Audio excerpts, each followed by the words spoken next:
How to design logos using Recraft AI.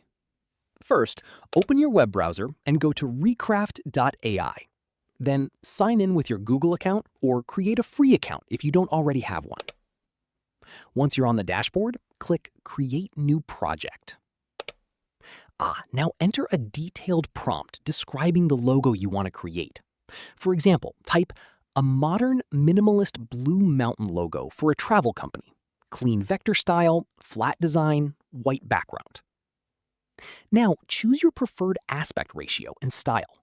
If available, select SVG or vector output for the best logo quality. Click the Generate button and wait while Recraft AI creates several logo concepts.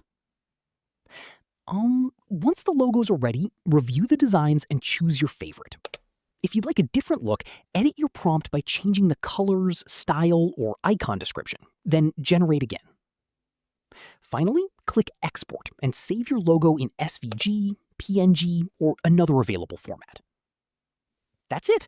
You've successfully designed a logo using Recraft AI. If this tutorial helped, don't forget to like this video, subscribe, and hit the notification bell for more AI tutorials, graphic design tips, and easy tech guides.